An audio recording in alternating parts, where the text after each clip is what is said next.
All right, let's talk a couple minutes about the safety and comparative safety of different antidepressants. And that sometimes goes in the mix of which agent we're picking.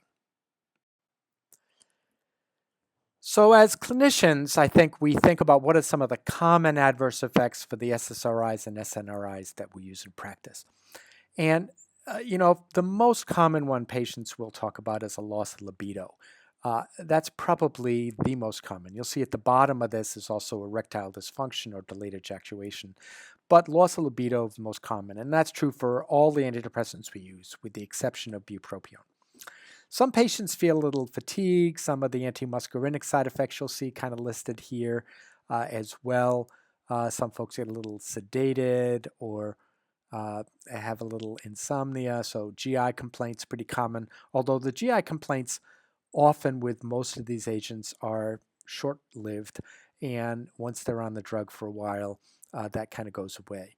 And I kind of think the way I remember GI responses up, GI upset and abdominal cramping and diarrhea is I think of Lexapro or escitalopram, brand name Lexapro, and some clinicians nickname it Lexapoo because patients have a lot of sort of early abdominal diarrhea when they first started. And the answer often is to start at a lower dose for the first couple of days and work your way up.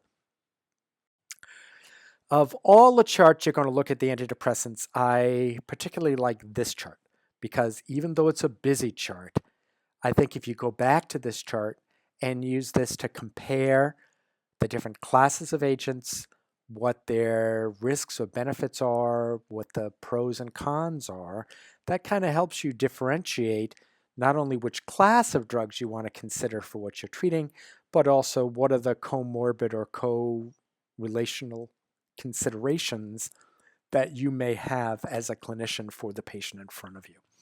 So as you look across this, let's spend just a couple of minutes on this.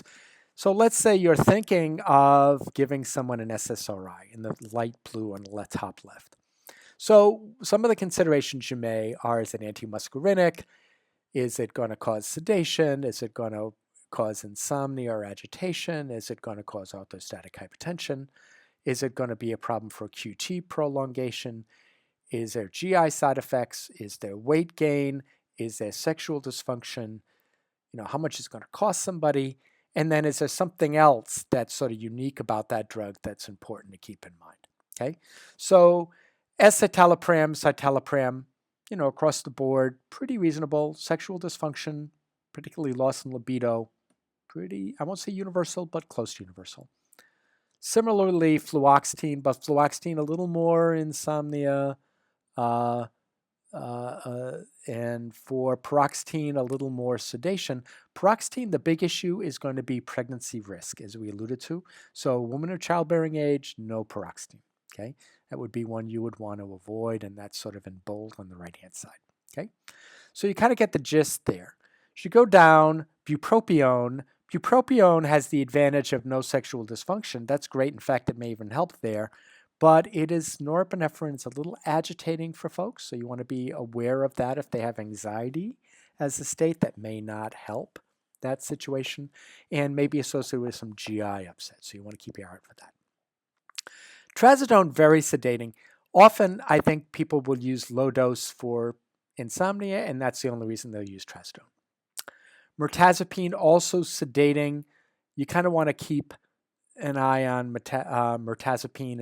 It has its niche, but I think a lot of clinicians sort of think about, somebody who needs a little weight gain, they're undernourished. That kind of mirtazapine kind of gets to the top of the list there. And then the tricyclic antidepressants, I think you'll sort of see have lots of adverse effects and are not first line in treatment of depression. And I skipped over, unfortunately, venlafaxine in the middle in light green, which also has a profile that's pretty well tolerated, similar to the SSRIs. Okay, so hopefully that gives you some sense of things. This next graphic sort of displays some similar things to think about. So a patient has the symptoms on the left-hand column, which antidepressants are advantageous and which ones do you want to avoid. And Peter, thank you for kind of building this, adapting this table for us. So you'll sort of see that weight gain or weight loss is an issue that you're going to want to be clear as far as whether that's going to be an issue for you and then which agent makes sense in that regard. Patients who have insomnia or sleep a lot, you want a little more kick or do you want a little more help in sleeping? Um, you want to pick something that's safe in overdose if a patient has suicidal ideation. You want to pick an agent that works for neuropathic pain if that's their case. For sexual dysfunction, bupropion is probably the one folks think about most. Pregnancy, we're going to avoid paroxetine, but look at the other SSRIs that have a good track record there. Okay, and for cardiac issues, probably sertraline has the best track record for safety in cardiovascular patients who've had a recent MI. Um, but you could probably pick another SSRI as well. And bupropion, we're going to avoid for patients with seizures. Let's talk a little bit about depression and pregnancy. And again, I'm going to defer this to both pregnancy and then postpartum depression. You're going to work with clinicians, obstetricians, particularly who will work with behavioral health folks together on this.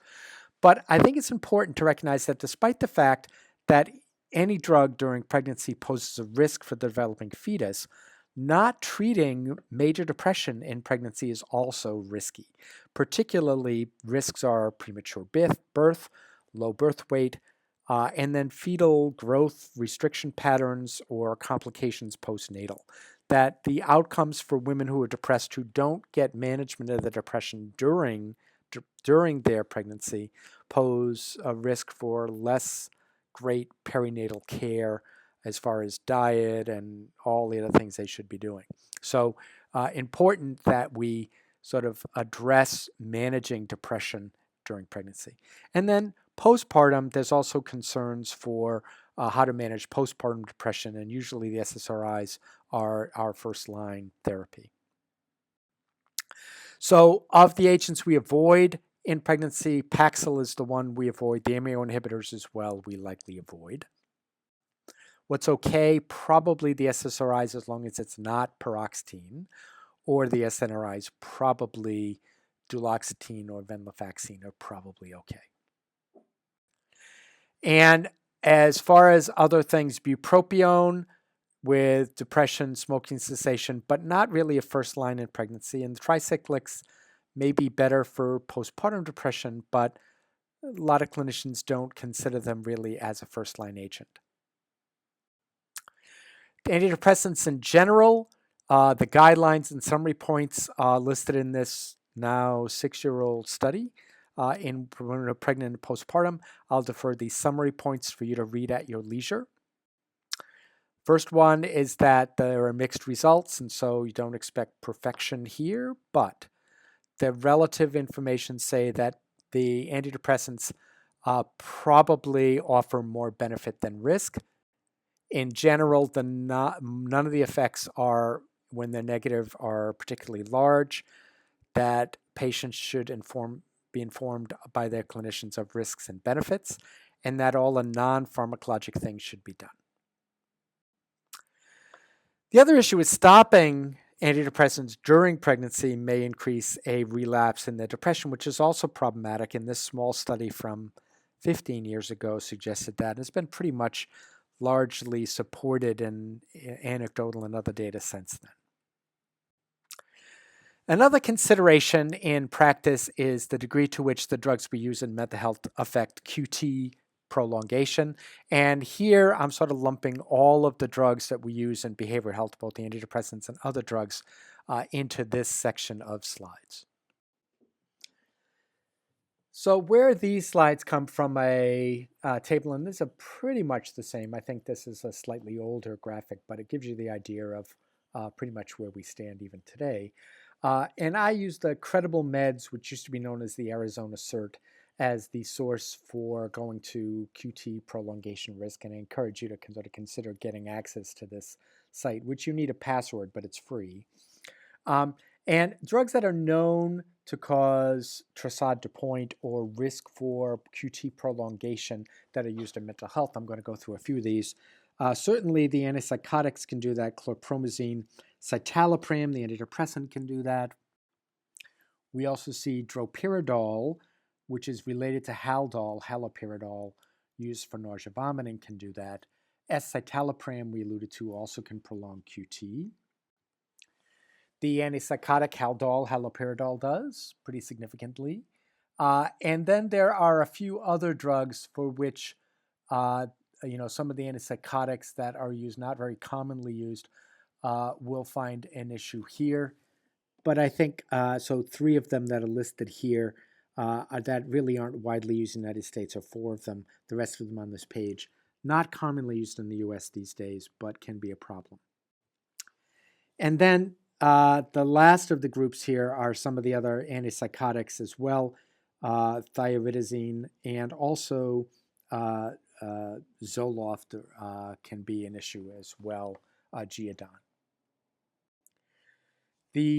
I encourage you to sort of look at other references that talk about giving the supports for medication guides for patients on antidepressants and antipsychotics, and looking at the REMS guidelines as well as the medication guides. I encourage you to go to the FDA to spend a couple minutes sort of tooling around there and seeing what they've got. Patients who are getting antidepressants, antipsychotics, sort of should be informed and be participating in their decisions for getting therapy, and have some say in what's important to them and which therapies make sense or don't make sense. So, and then providing them, sort of particularly with antipsychotics, being clear about the risks and documenting those risks in the medical record that you've had that conversation with the patient. As far as antidepressants and cardiovascular risk, there's a set of studies that were done and compiled in the British Medical Journal about 4 years ago. And I particularly like this because the graphics sort of make it pretty clear. They look at adjusted hazard ratios. Anything to the left of the line is probably safer, and to the right of the line is riskier for treatments with cardiac arrhythmias. And most of the agents really fall pretty close to the hazard of 1. And many of them have their confidence intervals crossing the line, which means there's no statistical difference. Probably of all of them, fluoxetine, at least for arrhythmia risk, is probably the lowest if you look at based on both where its adjusted hazard ratio is and that fact that its confidence interval does not cross 1. Similarly, MI risk, if fluoxetine seems similar in that it just barely crosses, comes to but doesn't quite cross the line of 1 and is to the left of the hazard risk. But most of these agents probably reasonably safe in cardiovascular MI. And again, particularly for depression, it's important that we manage depression, that there's a risk for not managing depression when it's a patient with any condition, particularly in MI. We also look at data for stroke risk, CVA risk, TIA risk, and those risks, again, are usually pretty much hover around the 1 and not particularly different. We also worry about suicidal ideation and who's at likely to commit suicide if they have suicidal ideation. So really there's 2 questions here. 1, does somebody have suicidal intent? And secondly, if they had suicidal intent, how successful would they be? Success is a poor word, perhaps. How likely would that suicidal ideation correlate with actual death? So we notice that you've got to think about, when you look at patients and evaluating suicidal ideation, you look at their motives, their underlying mental health issue, their comorbid states, their precipitating factors, their social structures, their supports, their socioeconomic background and situation. But then you want to say, is there anything that is particularly, indicates that a patient could be higher risk for suicide? And particularly, that's true for older men in particular. Not so much that, we'll talk in a couple of minutes about suicide risk is lowest for older patients overall. But for older men, particularly older men who have lost some social standing, often unemployed or become unemployed, socially isolated, and particularly they have a sense of hopelessness. Often with a job, they're the breadwinner of their household or whatever, and There's in some cultures more so than others, this is a big deal, that suicide is higher. So, for example, not to identify any particular subset, but for example, in Japan, there is, when we worry about, look at data from Japan for suicide and populations of suicide, in that cohort, the cultural influence and expectations of older men to provide for their families, and if they become unemployed, their risk for suicide might be higher than in other cultures because of the pressures that are associated with that. So, I say that so that you can have an understanding of the context when you're interpreting not only is this person have suicidal ideation or could they, but what's the likelihood they're going to carry it out? There's lots of things we think about. Certainly, concurrent drug alcohol use or concurrent psychiatric illness, particularly hallucinations or paranoia, delusional thinking, sort of poses increased risk. This study from New England Journal, almost 15 years ago, sort of still stands true, is that suicide risk is highest in children and adolescents and younger adults. And so we're really aware of this, and for the most part are particularly careful about suicidal ideation in younger patients because of this. This is problematic. I encourage you to work with your mental health team in identifying how to identify suicidal ideation and also how to manage it, how to manage and compare that. In healthcare settings, I know our situation in the hospital is somebody indicates they could self-harm or risk self-harm, they're immediately put on a one-to-one 24-hour assessment because we take it very seriously that could happen. So you want to be careful about that. Let's talk about a couple other things with adverse effects or downsides. Serotonin syndrome. Serotonin syndrome, we have excessive serotonergic activity. Could be one or more than one drug that increases serotonin levels, so the SSRIs, the SNRIs, trazodone.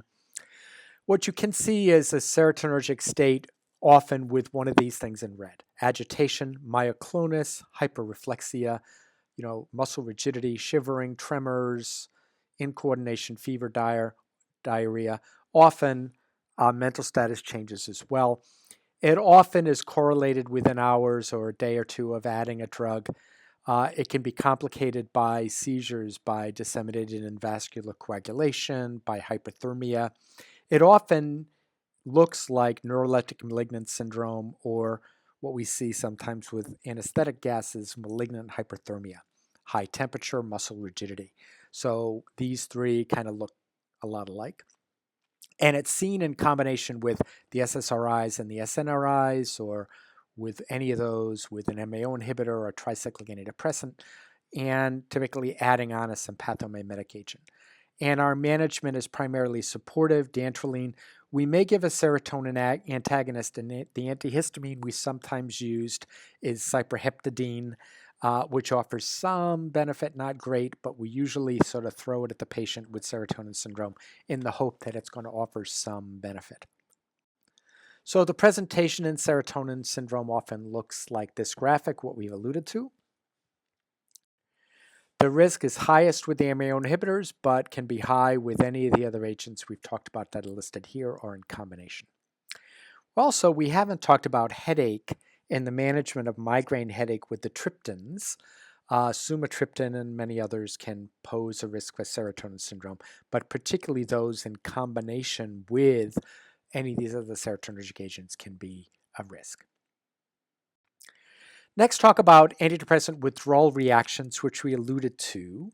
And when we give either the tricyclics or the SNRIs, the SSRIs on withdrawal, when patients cold turkey stop taking them, they can end up with these symptoms that include insomnia, lightheadedness, dizziness, nausea, these kind of vague complaints. And they feel kind of lousy. And they tell you they'll feel lousy. And the simple way to manage this, unless you have some urgent reason to stop the antidepressant, is to slowly taper it over a month or two. And, you can go online and sort of look at different protocols, but usually what we'll do is we'll cut the dose by 20 to 40, 50%, and then continue to cut the dose by 25 to 50% every week or so until they're off the drug. So really tapering it over a month or so. Sometimes that's limited by the dosage form that's available for the patient, but you try to do the best you can to kind of align what makes sense for um, when the patient is sort of what their plan is and what their side effect profile is. Okay? The MAO inhibitors, lots of drug interactions we alluded to. Thankfully, you won't be using these often, and when you do use them, you want to be very careful for them. Similarly, the tricyclic antidepressants have lots of interactions. You want to run a drug interaction check, both drugs and to some degree some foods as well, but mostly drugs. And so careful about using those. Most often, tricyclic antidepressants you're going to use are going to be the interactions are going to relate to other meds that they're on, and you're probably going to use tricyclic antidepressants for managing neuropathic pain in lower doses than you would for depression. There are lots of enzymes, as we alluded to earlier, with these different drugs that interfere with enzyme function. So any drugs that are concurrently administered that affect any of these enzymes as an inducer, inhibitor, or substrate, the levels of those other drugs or the level of these drugs could be also affected. So running a drug interaction check is important. The other drug interactions, there are some listed here, but I encourage you, instead of sort of memorizing this list, just recognize that most of these drugs we use, antidepressants, antipsychotics, fat-soluble drugs that have to be metabolized mostly by cytochrome P450 so that they are more water-soluble so they end up in the urine. So check for drug interactions. Similarly, there's some for some of the other SSRIs. And in the old days, and still we would worry about overdose of tricyclic antidepressants. Don't see this very often, but occasionally in the hospital we do. We manage this aggressively by putting the person on EKG monitoring to look at their cardiovascular risk. And among other things, we will support them with electrolyte management and alkalinizing their urine, which creates a urine that's alkaline with sodium bicarb, and therefore some of the antidepressants are ionized in the urine and the patient is more likely to excrete them.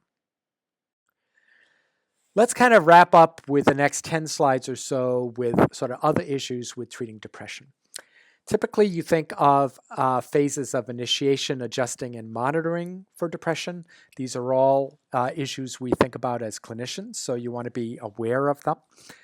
We look at our short-term goals in initiating antidepressants in the first few weeks to kind of figure out which agent to start with and what kind of works best, and then continuing them for at least a period of 6 months or so, and often considering whether the person's a candidate for long-term maintenance with the antidepressant.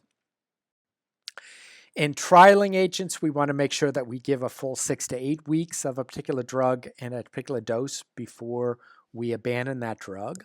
You could conceive of increasing the dose at 4 weeks if the patient's not responding too much, but you really want to have them at their full therapeutic dose for 6 to 8 weeks before you say that's not really working. We often will try a drug with a different mechanism of action if the first drug doesn't work, but again, we talked about family history being important. And to look at the kind of data and evaluate patients as part of their issues for suicidal thoughts and ideation. Why is it that patients may become at a high risk for suicide in the first month or so of starting their antidepressants? There's lots of different theories on this, but the one that has made the most common sense to me is that a patient who is depressed may continue to have thoughts of suicide, but before they start the antidepressant, they didn't have much energy to carry that out. And one of the first things patients see with antidepressants is their energy level gets a little better. And so at least it's postulated that early in the course of their antidepressant, if they still have suicidal ideation, they may have more energy to carry it out and do something about it. So patients who are at risk with suicidal ideation need really careful evaluation in the first month or two, particularly until their suicidal ideation abates. The combination of antidepressants is sometimes used. The more common scenario I see is addition of trazodone to an SSRI and SNI for managing insomnia. Sometimes you will see bupropion added to an SSRI or an SNRI in a patient who has decreased libido or sexual dysfunction. In addition, what we'll often find is the augmentation of antidepressants with a low-dose antipsychotic. So augmentation is typically when you've trialed antidepressants, usually more than one, you've done the best you can, and then the patient may still have residual or significantly residual symptoms of their depression.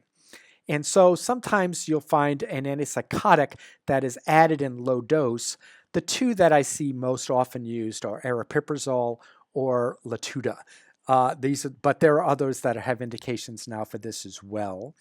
And it's, again, limited to patients who don't really respond well to the antidepressant. So this is not the majority of patients. This is sort of, the next step when you've sort of are exhausting your approaches. There are lots of different treatment algorithms over the years to start with one therapy and then sort of escalate and go on up. Typically, what I think you want is a logical progression, and the intent to start the agent most clinicians would first start with is anything that either for that patient has worked in the past or a family member that's worked in the past, and that family member is a first-degree relative for which you think there's a genetic predisposition. Otherwise, you're looking at all the other, and maybe in conjunction, look at all the other variables we talked about of which drugs have which niche for which patients. So what is good, what's bad, if you also want to look at weight gain or weight loss or seizure risk or sexual dysfunction or insomnia, or whatever that is, sort of picking out those elements that help discern which agent you want to go with first. The duration of antidepressants sort of is variable, but we often consider folks who have had multiple episodes of depression and or who are older may be candidates for long-term, even lifelong antidepressant therapy. Just keep in mind that you do want to consider for a majority of patients under the age of 50, and even those over the age of 50, would you consider, particularly for situational depression, where it's a situation that triggered it, a major life event of some kind or some other situation that triggered depression, those even over the age of 50 in those individuals, a trial of tapering off the antidepressant after a year or so is not uncommon to consider. So, you kind of weigh the risk and the benefit and the likelihood that their depression is going to remit. Also, costs are an issue for patients. You can find all kinds of data, but a lot of the SSRIs and some of the SNRIs are a little bit more inexpensive than they used to be. Particularly the SSRIs are mostly generically available, and so that's you'll sort of see the green bars here on GoodRx indicates the popularity of those particular agents. And then some other agents listed here as well, that are generically available and pretty commonly in use. Finally, some more common drugs. Some of these we talk about in the last two sets of slides. Some of them we'll talk about more in mood disorders or something else. Okay, very good.